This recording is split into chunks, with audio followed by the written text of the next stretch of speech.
Alhamdulillah, wassalatu wassalamu ala rasulillah wa ala alihi wa ashabihi wa mawala amma ba'du.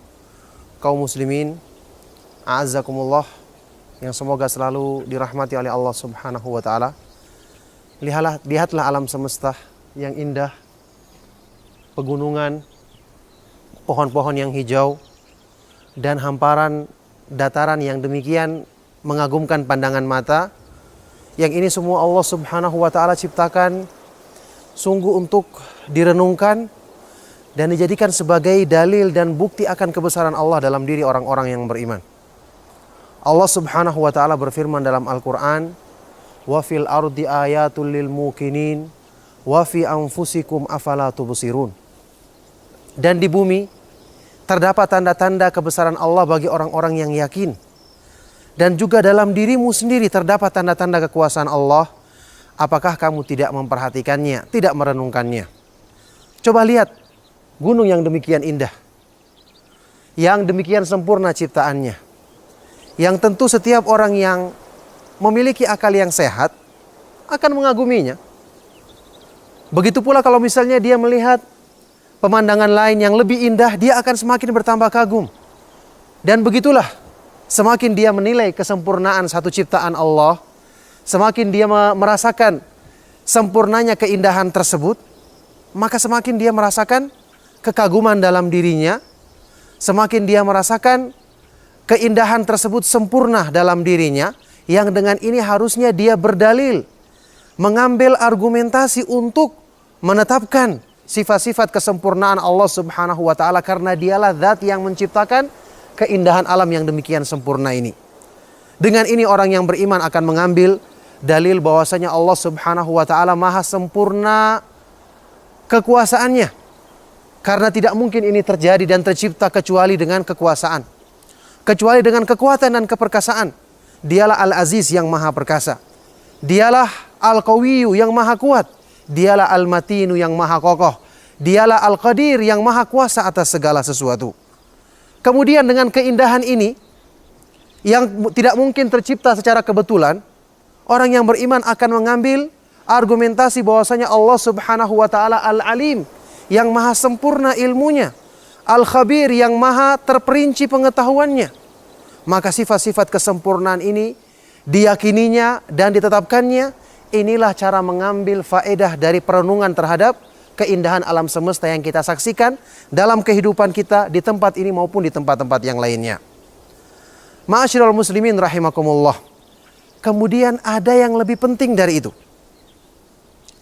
Setelah kita merenungkan keindahan alam semesta yang kita saksikan, baik itu gunung, hamparan padang rumput yang indah, ataupun lautan yang biru dengan ombaknya yang demikian indah, entah itu pemandangan matahari terbit atau matahari terbenam yang menghiasinya, kita akan merasakan kekaguman, rasa suka, dan cinta kepada pemandangan tersebut.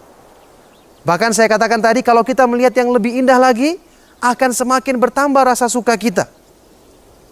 Tidakkah kita berpikir bahwa zat yang menciptakan semua keindahan ini, dialah yang lebih indah, bahkan dia maha indah.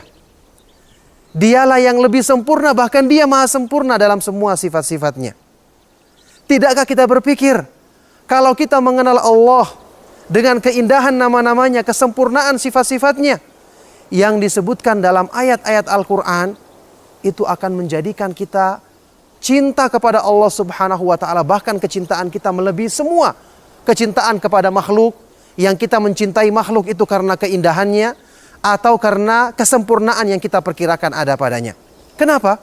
Allah subhanahu wa ta'ala maha indah, sifat-sifatnya maha sempurna. Dialah yang disabdakan oleh Nabi SAW, innallaha jamilun yuhibbul jamal. Sesungguhnya Allah subhanahu wa ta'ala maha indah dan dia menyukai keindahan. Dialah yang berfirman tentang dirinya dalam Al-Quran, walillahil mathalul a'la. Dan Allah subhanahu wa ta'ala memiliki sifat-sifat yang maha tinggi, sehingga Rasulullah SAW, nabinya yang paling mengenalnya, yang paling mulia di sisinya, pernah mengucapkan dalam sebuah doanya, la uhsi thana'an alaika anta kama athnaita ala nafsik. Ya Allah, aku tidak mampu untuk memuji sanjungan dan pujian, tidak mampu memuji, memberikan pujian dan sanjungan yang pantas bagi dirimu, karena engkau adalah seperti pujian dan sanjungan yang engkau peruntukkan untuk dirimu sendiri. Makanya, ma'asyiral muslimin rahimakumullah, Allah subhanahu wa ta'ala mengungkapkan tentang kesempurnaan yang ada pada dirinya, yang tidak mungkin dilukiskan dan tidak mungkin bisa diungkapkan dengan apapun. Allah subhanahu wa ta'ala berfirman, "Qul law kana al-bahru midadan li kalimati rabbi lanafidal bahru qabla an tanfada kalimatu rabbi walau ji'na bimithlihi madada."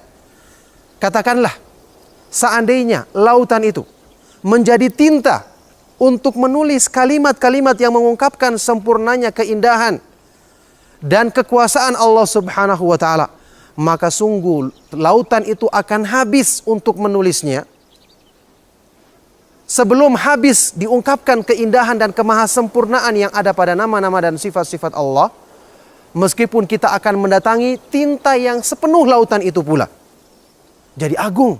Kalau kita mau merenungkan sejenak saja, kita mau mengungkap, mempelajari rahasia kemahaindahan Allah sesuai dengan apa yang Allah perkenalkan dirinya dalam ayat-ayat Al-Quran dan hadis-hadis yang sahih dari Nabi SAW, kita pahami dengan benar, tidak menyerupakannya dengan makhluk. Tidak kita menolak nama-nama dan sifat-sifat tersebut hanya karena pertimbangan akal kita. Kita tidak membagaimanakannya dan kita tidak menyelewengkan maknanya. Niscaya kita akan merasakan satu keindahan yang maha indah, yang dengan itu pasti kita akan menjadikan Allah subhanahu wa ta'ala lebih kita cintai daripada segala sesuatu yang kita anggap indah di dunia ini, atau kita anggap, kita kagumi di dunia ini karena keindahannya, disebabkan karena dialah yang maha indah.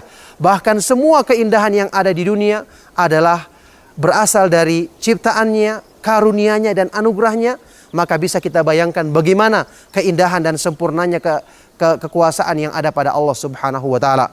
Makanya Imam Ibnu Qayyim rahimahullah ta'ala pernah mengungkapkan dalam sebuah ucapan beliau, "Man arafallaha bi asma'ihi wa sifatihi wa af'alihi ahabbahu la mahalata." Barang siapa yang mengenal Allah dengan keindahan nama-namanya, kesempurnaan sifat-sifatnya, dan kebaikan perbuatan-perbuatannya, maka pasti dia akan mencintai Allah subhanahu wa ta'ala. Maka oleh karena itu, pelajarilah Al-Quran, renungkanlah, hayatilah makna ayat-ayat yang menjelaskan tentang nama-nama dan sifat-sifat Allah. Maka sungguh ini merupakan cara utama dan pertama untuk bisa meraih kecintaan kepada Allah subhanahu wa ta'ala. Karena dengan cara inilah kita akan mengenal keindahannya, mengenal kemahasempurnaannya, dan mengenal semua sifat-sifat kemuliaannya. Semoga Allah subhanahu wa ta'ala memudahkan kita untuk meraih kedudukan yang mulia cinta kepadanya, dan kedudukan-kedudukan yang agung dalam agama yang lainnya. Wassallallahu wasallam wa barak ala nabiyina Muhammadin wa ala alihi wa ashabihi wa man tabi'ahum bi ihsan ila yaumiddin. Wa akhiru da'wana anil hamdulillahi rabbil alamin. Wassalamualaikum warahmatullahi wabarakatuh.